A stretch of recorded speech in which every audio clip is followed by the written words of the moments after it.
Kakadosh Bokeror. The shiur today is this is going to be Lezecher Nishmat B'Chaim Pinto Arishon, which is the Bedin of Mogador. That today is the Nachala, the Askara. I wanted to share with you an incredible idea. We have a halacha. If you don't see somebody for 30 days, you come and you make the bracha of Shechianu. You have joy. If you don't see somebody for a year, what bracha do you make? You make Mechaya Metim. Now, why do you say exactly Mechaya Metim? Nowadays, there's a question, do you actually say this? Because nowadays you have, whether it's social media and other things, other forms, in order to know if the person was alive or not. But it's actually brought down, the Mishnah Berurah brings down in the name of the Chidushei Agadot. It says very simple. He says, since every single person is going to be judged on Rosh Hashana and Kippur, so during Rosh Hashana and Kippur, he was going to be judged whether for life or whether Chas v'Shalom the other way around. And therefore, what we have to do is we have to make a bracha, Mechaya Metim, that he was revived. What does that mean? Rav Pinkus comes and he says a beautiful chidush. We see from here that it's completely the opposite of what people think. If you're going to go to a store and you're going to buy a car, or you're going to buy a table, and you see a scratch, what happens?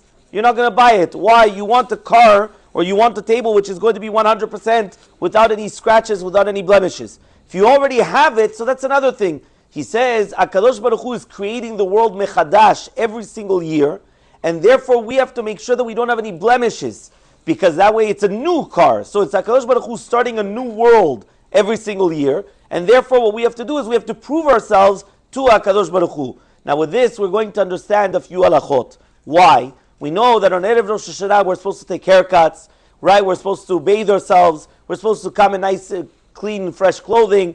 There's a question, should you have new clothing?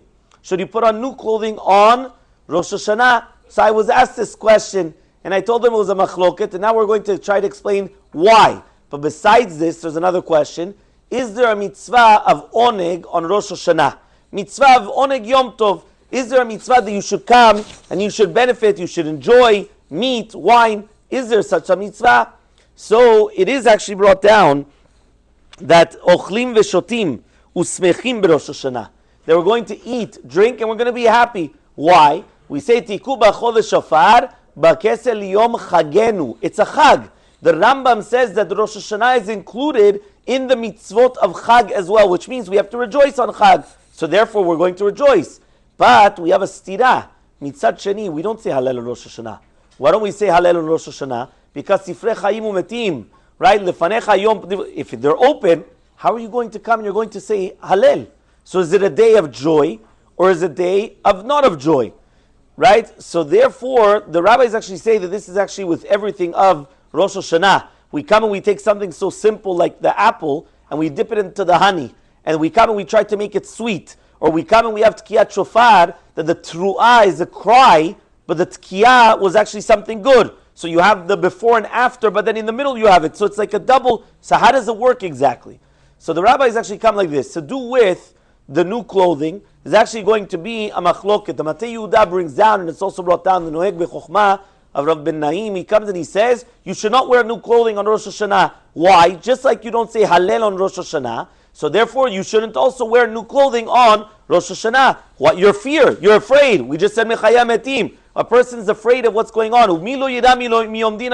Who's not going to be afraid of Rosh Hashanah? Right? Just like David HaMelech says also, he says, Al taviyet mishpat avedecha, don't bring me to judgment, because who's going to actually face judgment and come out successful? However, though, mitzad sheni, right, there's others, which is Ruach Chaim, Rav Chaim Falache, and others that they say, you're allowed to wear new clothing on Rosh Hashanah. Now the question is, why? Why would you be able to come and wear new clothing on Rosh Hashanah? So we spoke a few years ago about Vigilu Biradah. What exactly is Vigilu Biradah?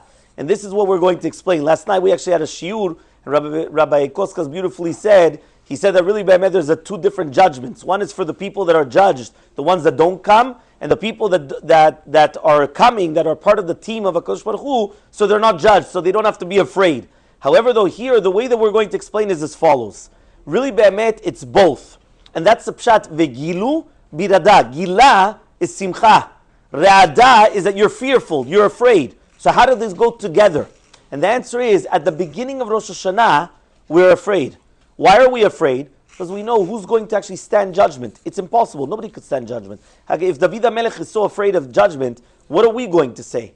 However, though, once we realize that there's nothing what to do, so then we remember that Hashem is Ori v'Ishi. We remember that HaKadosh Baruch Hu is our light and our salvation, and then we actually are happy.